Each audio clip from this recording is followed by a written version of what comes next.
continuar entonces la clase y vamos a terminar este tema de una vez. ¿Ya? Ok. Habíamos quedado en los síntomas por su evolución. Habíamos dicho que pueden ser fluctuantes e intermitentes. Hablamos de la euforia morbosa.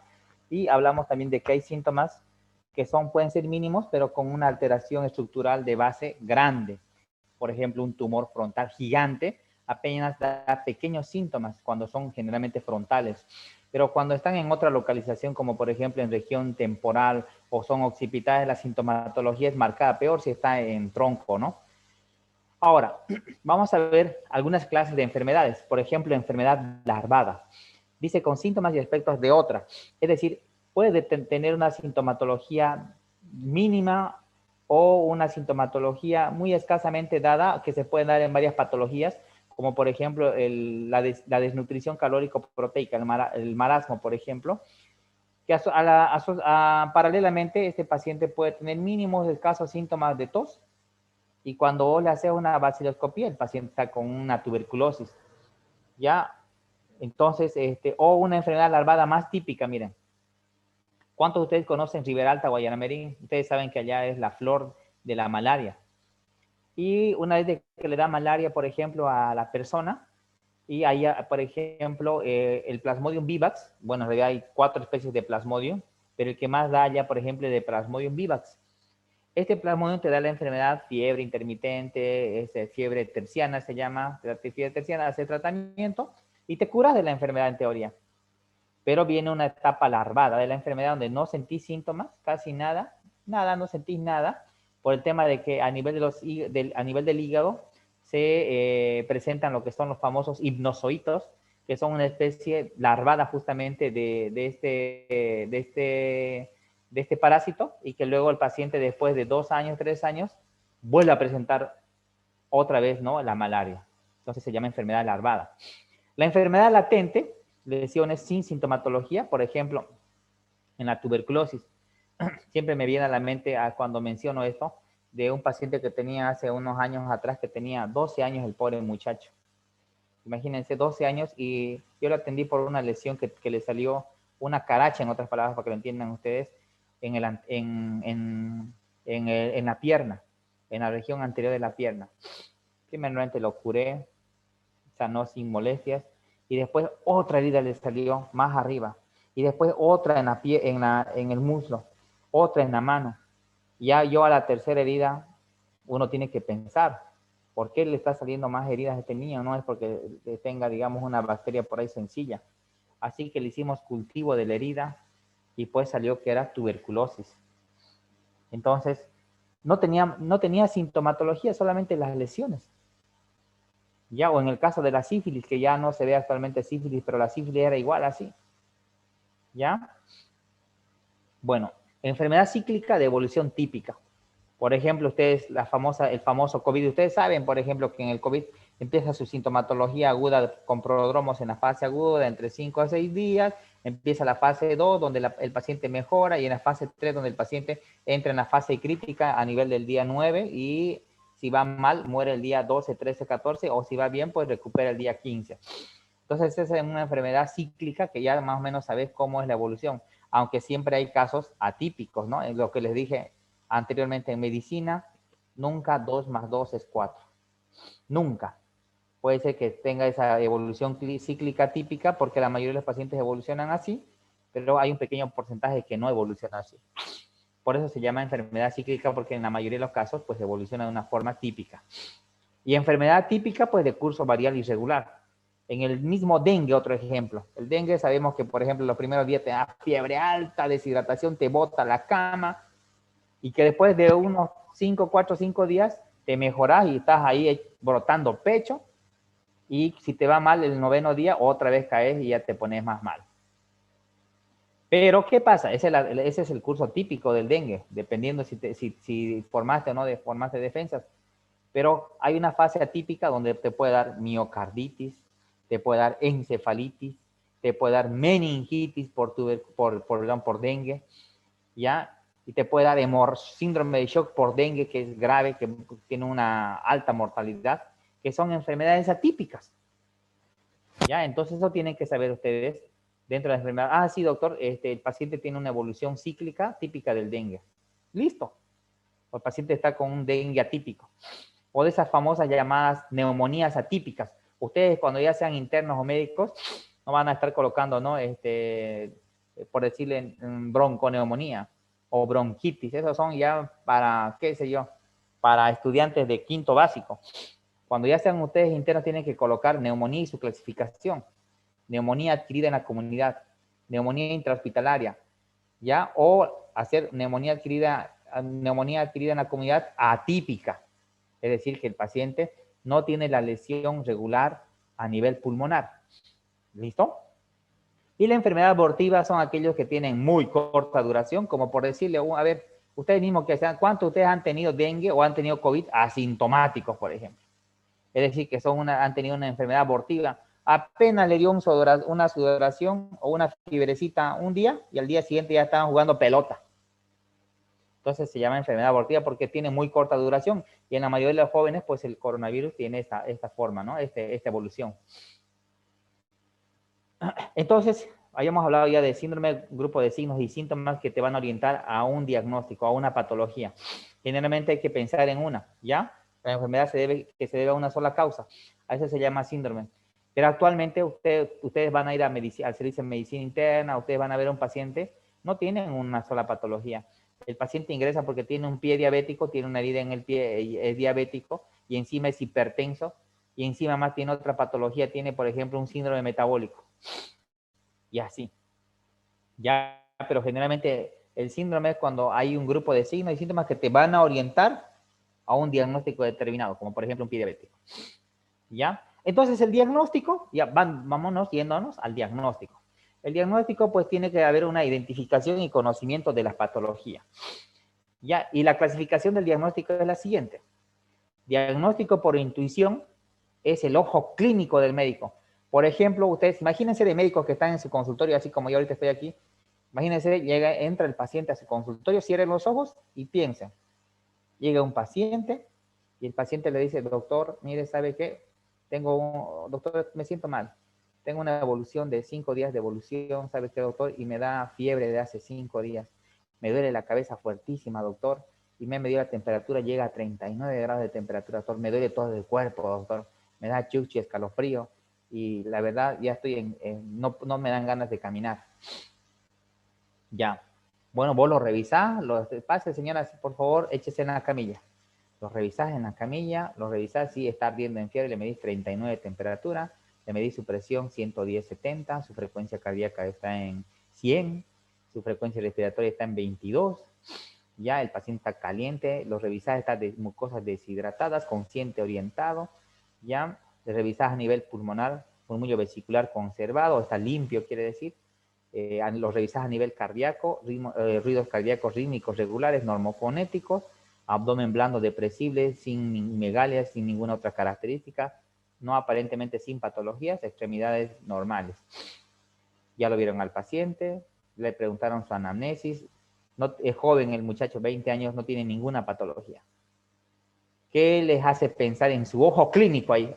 Muchos ya han tenido esta patología, así que ya han ido con el médico. ¿Qué les haría pensar eso? ¿Qué pensarían?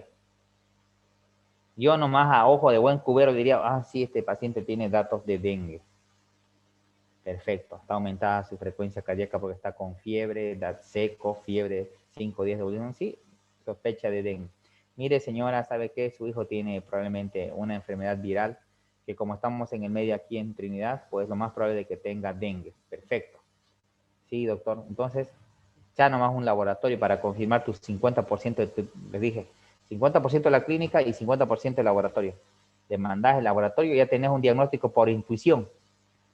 Dengue con signos de alarma porque el paciente está haciendo fiebre y está deshidratado.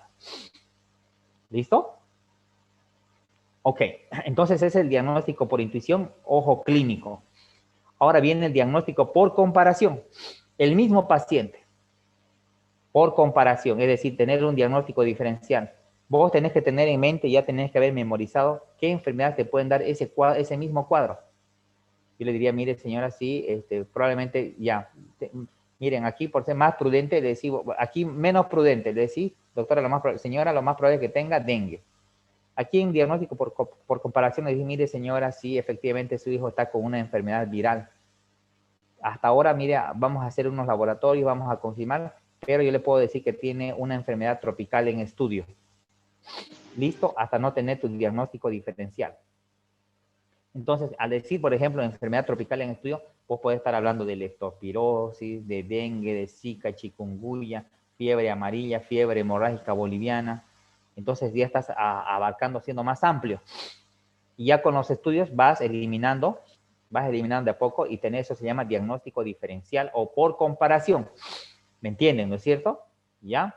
Y el diagnóstico por exclusión es justamente igual. Examinar todas las enfermedades propias del órgano. En este caso, por ejemplo, del mismo paciente. Estás sospechando altamente de una enfermedad tropical, pues tienes que ir eliminando todas las enfermedades que cursan con fiebre, por ejemplo. Ahí, todas las enfermedades que cursan con fiebre y que se presentan en nuestro medio, vas eliminando, síntoma por síntoma. Y ahí en este diagnóstico por exclusión entrarían algunas enfermedades hasta de tipo autoinmune, por ejemplo. Es un joven de 20 años que está haciendo fiebre, en este diagnóstico por exclusión, sí, miren, el lupus puede presentar fiebre con fiebre y puede presentar igual así desgano, sí, tendría que descartar lupus. Y ya entra ahí el lupus. Entonces, ese es el diagnóstico por exclusión, pensando y excluyendo justamente síntomas que pueden presentarse en común en varias enfermedades. ¿Se llega a entender hasta aquí? ¿Está perfecto? ¿Sí? Sí, ¿Nadie doctor. habla? Nadie... Ya. Sí, doctor, Bueno, perfecto. Sí, parece que doctor. están mudos, ¿no? Bueno, sigamos. Ahora viene lo que se llama el diagnóstico por hipótesis o terapéutico. ¿Qué quiere decir esto? Quieren decir, imagínense ustedes, cierren los ojos, imagínense ustedes que están sentados en su consultorio y viene otro paciente. Viene un paciente de 65 años de edad, hombre, y viene caminando así lento, como trencito viene caminando así, se sienta y está con las manos temblorosas, así, todo el tiempo temblando. Y viene su familiar, su hijo, dice, doctor, mire, traigo a mi padre, tiene 60 años de evolución, y hace 6 meses, doctor, mi padre, he visto que está caminando más lento y así como trencito, como si estuviera, se llama petit patés, la marcha, y en la mano así como contando moneditas, como contando fichitas, así, temblando, ¿no ves? Temblando, y el cuellito igual temblando así. O sea, hace 6 meses el doctor empezó a temblar y bueno, miren, nos hemos dado cuenta de que hace unos 2 meses empezó a temblar más mi padre. Por eso ya nos hemos incomodado, nos hemos visto, doctor, en obligación de traerlo porque ya no se puede cambiar. ¿Ustedes qué pensarían hasta ahí? ¿Qué tiene el paciente? Ahí con solamente Parkinson, perfecto, muy bien. Es evidente. Muy bien, tiene Parkinson el paciente, ya, perfecto. Vos sospechás que tiene Parkinson.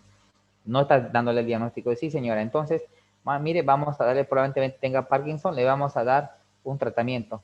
Y ahí vamos a ver si hacemos el diagnóstico por hipótesis o terapéutico. Todos han visto que es Parkinson, le dan levodopa, carbidopa, le meten media tableta cada 4 horas, cada 6, dependiendo de cómo lo vean al paciente. Y ven, señora, véngase de aquí a 3 días. Lo mandás al paciente y viene de a 3 días. El paciente ya chalinga, viene caminando normal y ya no tiembla el paciente. Entonces ahí ustedes han confirmado el diagnóstico por terapéutica.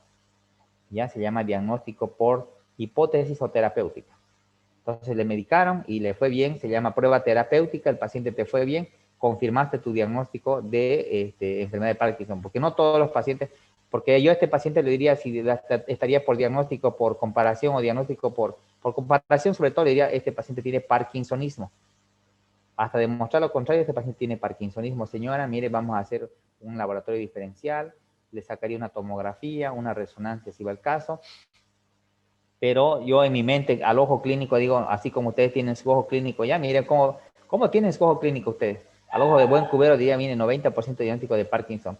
Pero hasta no demostrar como de lo contrario, estoy con mi diagnóstico por comparación, tiene parkinsonismo. ¿Se entiende, no es cierto? Entonces, el método del examen tiene que ser generalmente integral, ordenado. Ustedes acostúmbrense a que cuando venga el paciente, ustedes tienen que dejarlo que el familiar o el paciente se desahogue un poco, se desglose, pero no vayan a que se pierda del hilo, porque dicen, sí, doctor, mire, hace 5 días me vino fiebre, Yo sabe que, doctor, estaba echado en mi cama, yo no sé cómo me vino fiebre, me tomé un tecito, vino mi amigo, vino a charlar, me estábamos charlando de la política, pero y así, ¡pac! Se perdieron ya, les charló hasta de la política, de qué sé yo. Ustedes tienen que corregir, tienen que volver a centrar. Sí, señora.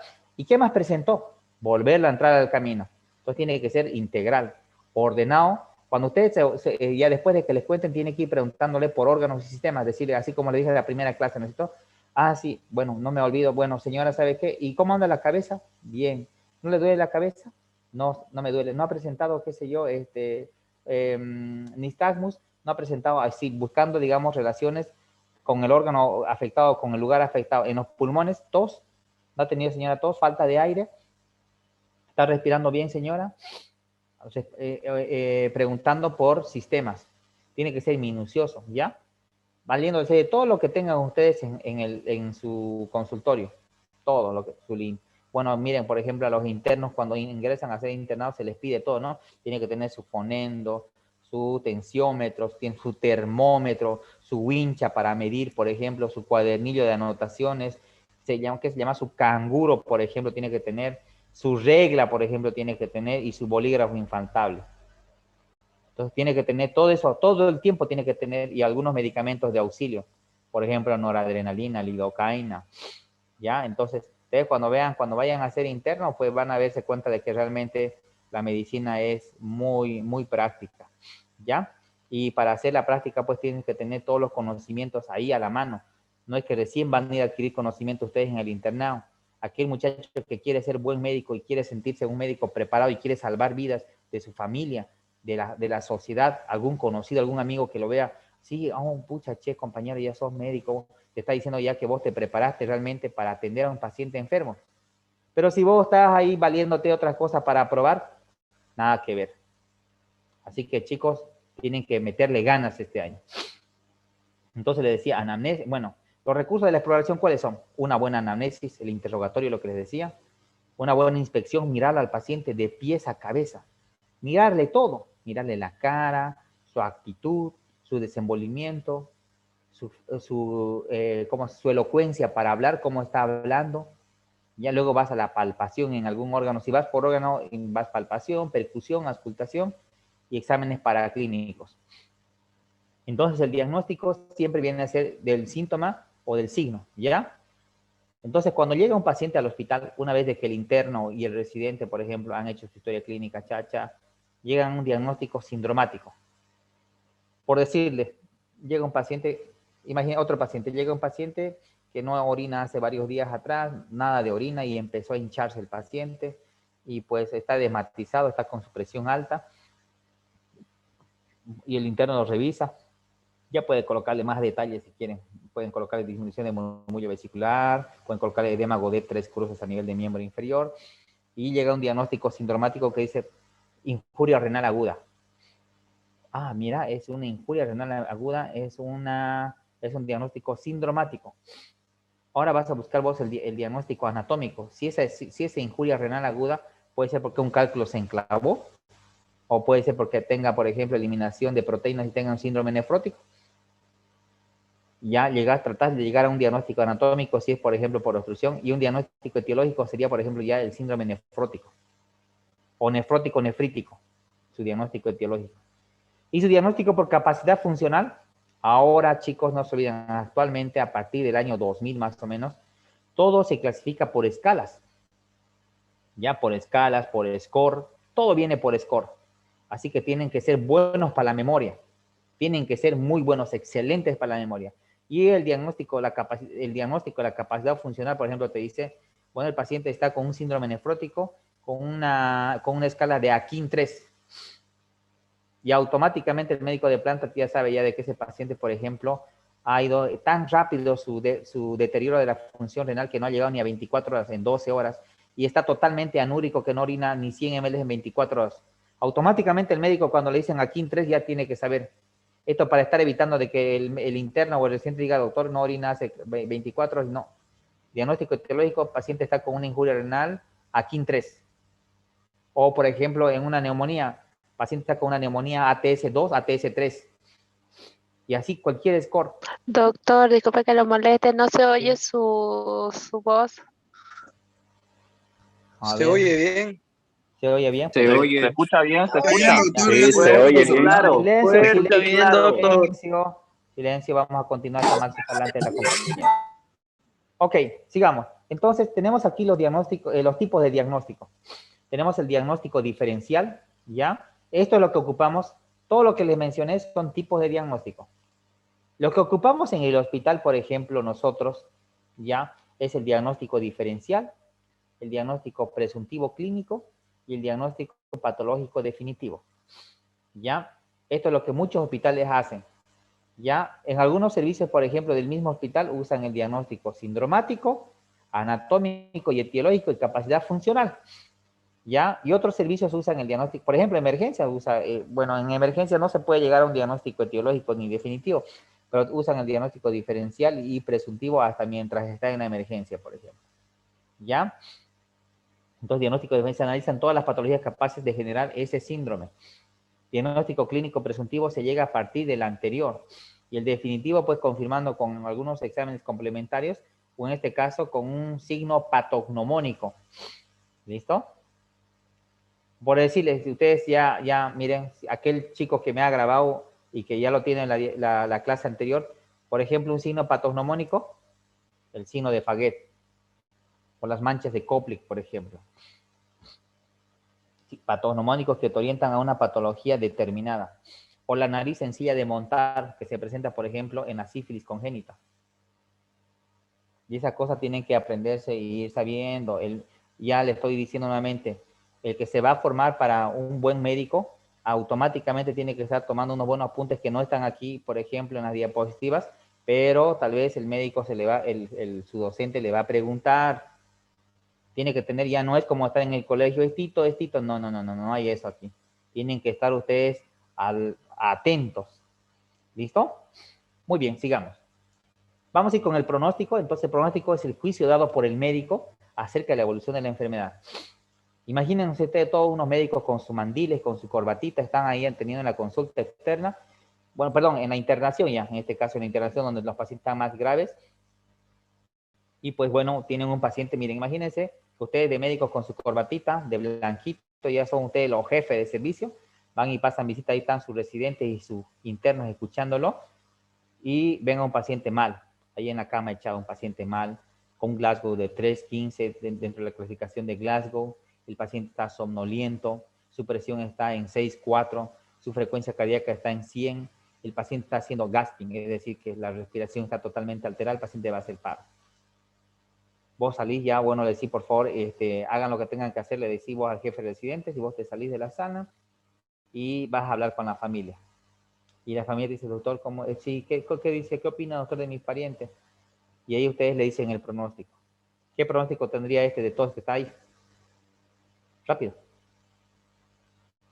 ¿Qué pronóstico tendría?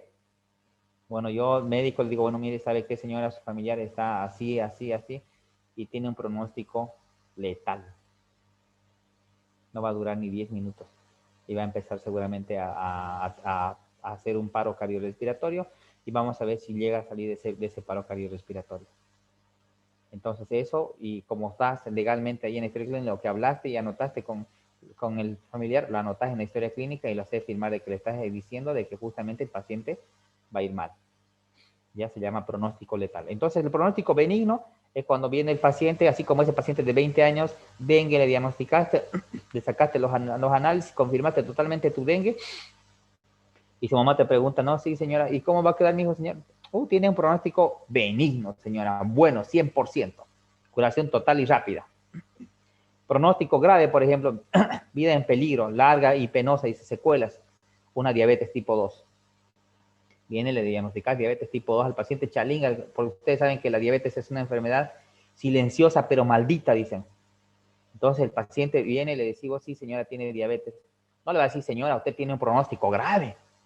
Así no se le dice, pero voy a anotar en tu historia clínica que el paciente tiene un pronóstico grave a largo plazo, por ejemplo. Podés colocarlo. O si querés, podés decir, bueno, si vos ya ves alguna disfunción de algún órgano, pues ya le colocas grave. Entonces, es lo mismo casi que nosotros manejamos, por ejemplo, el pronóstico grave en la práctica clínica se maneja, por ejemplo, cuando el paciente tiene un desenlace a mediano o a corto plazo. Y el pronóstico reservado cuando el desenvolvimiento de la patología o la gravedad llega a ser, por ejemplo, mayor el tiempo, puede ser 6 meses, un año. En cambio, por un pronóstico grave, generalmente 1 a 3 meses. ¿Ya? Por decirle, viene un paciente que viene de provincia, qué sé yo, que es ganadero y que se dedica a la ganadería, perdón, y le picó una serpiente. Le picó una botrops, una yoperojobobo, le picó en el brazo. Y como no pudo salir del campo, pucha, y llega a la ciudad, llega después de 3 días de evolución y la mano se está medio necrosando, negro ya hasta el brazo. Y ahí le decimos, mire, sí, joven, a su familia sí tiene un pronóstico grave del miembro afectado. Entonces quiere decir que lo puede perder. ¿Ya? Ahí puedes decir igual pronóstico reservado de la zona afectada. Entonces, estos son los diferentes tipos de pronósticos que hay, pero si lo ves inminente el cuadro, inminente, tenemos 10 minutos, qué rápido se va. Si vos lo ves inminente el tema de que, por ejemplo, el paciente necesita una diálisis o el paciente está con insuficiencia cardíaca y ha hecho un infarto, o le tiene un pronóstico letal, señora, pero vamos a hacer todo lo posible para salvarlo. Ustedes tienen que ser, mira, el médico, aparte de ser inteligentísimo, tiene que tener una intuición, tiene que tener la capacidad de poder hablar y desglosar y ser demagogo con el paciente, porque aquel médico que no hable y es calladito, ¿qué va a ser médico? Tanto ustedes que están aquí serán muy buenos. Miren, yo he conocido brillantes estudiantes en el colegio, pero aquel estudiante que no habla no va a tener un buen futuro como médico. ¿Me entienden? Ustedes tienen que empezar a ser demagogos. ¿Cuál es la mejor forma para practicar esto del habla? Estando en un espejo. O ustedes se están en un espejo y empiezan a hablar de lo que ustedes quieran y ustedes mismos se califican. Así lo hizo, por ejemplo, ¿no es cierto? Sócrates. Así lo hizo. ¿Ya? Ok. Terminemos la clase. ¿Alguna pregunta hasta aquí? ¿Alguna pregunta? No, perfecto. Entonces, hay algunas reglas. Bueno, estas reglas son reglas para el buen diagnóstico y completo acertado de una enfermedad, de una patología. Por ejemplo, dice, no seas demasiado listo. Es decir, a veces uno por lo que estudió, yo tenía un interno, por ejemplo, hace unos años atrás, que era brillante el muchacho. Silencio, silencio. A ver, Galaxy dice. Silencio. Bueno, entonces les decía, tenía un interno maravilloso, brillante, que se tomaba Red Bull hasta para no dormir, para leer más tiempo los libros de medicina interna. Y era demasiado listo. Y cuando venía el paciente que tenía una alta sospecha de dengue, así como ese paciente de 20 años que lo mencionamos, sí, doctor, pero puede tener también, qué sé yo, una gamaglobulinemia o una crioglobulinemia, y ya te venía con enfermedades rarísimas. Entonces no se diagnostique rarezas. A veces no hay que irse por lo más frecuente. ¿Ya? No esté muy afanado, digamos, no esté demasiado, ¿cómo se puede decir?, excitado a veces en el tema de desarrollo, porque a veces encontrás cosas que no son. Pero no hay que decaer en el interés para llegar al diagnóstico. ¿Ya? No hay que tratar de diagnosticar 2 patologías a la vez. Vamos una a la vez, vamos con calma y vamos con el diagnóstico diferencial luego. ¿Ya? Nunca hay que estar demasiado seguro de un diagnóstico. No puede decir, como por ejemplo, ustedes Parkinson dijeron, nunca estén seguros. Por ahí este paciente tiene un parkinsonismo porque hizo una lesión por un tumorcito ahí a nivel de la sustancia negra y resecándolo sale, no tiene Parkinson ese paciente. Ha tenido un parkinsonismo. Nunca estés demasiado seguro. En medicina nunca 2 más 2 es 4. Ya no seas parcial ni tendencioso. No dudes nunca de revisar otra vez su diagnóstico. ¿Listo? Y los componentes del estudio semiológico, ¿cuáles son? Y con esto vamos a concluir entonces ahora. Una buena anamnesis, un buen interrogatorio siempre hace una gran diferencia entre los médicos. Tener una buena anamnesis te da un valor grande semiológico de diagnóstico. Luego sigue una buena inspección, lo que les decía, mirar de pies a cabeza o de cabezas a pie al paciente. La palpación, una buena percusión. Bueno, esto de acá, por ejemplo, la inspección, palpación, percusión y auscultación, es la técnica de revisión semiológica en todo paciente. Este es el protocolo de revisión normal, con pequeñas excepciones cuando vayas a llegar a un órgano o sistema en particular. Por ejemplo, por decirles, en abdomen, por ejemplo, en abdomen no es este sistema de inspección, palpación, percusión, no. Es inspección, auscultación, palpación y percusión. En abdomen, por ejemplo. ¿Ya? Entonces, me permítame un ratito, por favor. Sí, hola. Hola, hola. No, disculpa que lo estoy llamando. La Lisa Karen, ¿no ves? Que llegó de mi hermano. Sí. Escúchame, recién salieron los resultados. Ahorita yo estaba esperando para ir a las 5, pero mi hermana ha comenzado a vomitar sangre. Ya, mire, entonces, trate de traerlo a las 4:30 si desea, falta más tiempo. ¿Ya? Lo trae para que lo chequemos. ¿Listo? O si ha vomitado harta sangre, llévelo a la emergencia. Ya, tráigalo todo de una vez. Ya, hasta luego. Ok, terminemos. Entonces, la buena palpación que le decía, exámenes complementarios que es fundamental. Ya, entonces que te dan el 50% de diagnóstico. Con esto, chicos, hemos terminado el primer tema. La verdad, yo quería hacerle un solo día, pero no se puede a veces. Y voy a terminar con este dicho de von Bergman, que dice, quien se dedica al estudio de la anamnesis con cierto entusiasmo deportivo, llevando siempre la dirección de sus diálogos con el enfermo con un fino tacto y sentido clínico, llegará a ser uno de los mejores médicos o el mejor médico. ¿Qué les parece, chicos? ¿Ustedes quieren ser los mejores médicos o no? Claro, Sí, doctor. Siempre. Entonces, ¿qué es lo que van a hacer? ¿Qué es lo que van a hacer? Ya, está bien, me gusta que digan esto. ¿Y qué van a hacer para ser el mejor médico, los mejores médicos? ¿Qué van a hacer?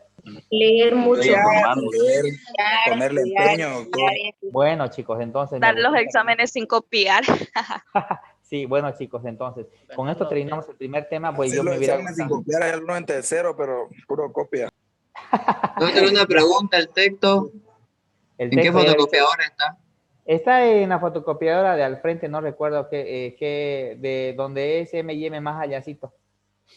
Bueno, pero ahí en realidad yo vi esa fotocopia de Poveda en todas las fotocopiadoras. Ya también he visto que está, por ejemplo, en la fotocopiadora del doctor Paño, por ejemplo, he visto que está ahí. Ya, pero lo que yo les pido que por favor tengan el libro de Suros siempre, que es una guía, es como la Biblia de semiología, ya, para que lo puedan leer. ¿Listo? Muy bien, Ya, un doctor. saludo, chicos. Nos vemos el día lunes. doctor. Hasta luego. Ok, Chao, doctor, chao. gracias. Chao, chao. Ya, doctora.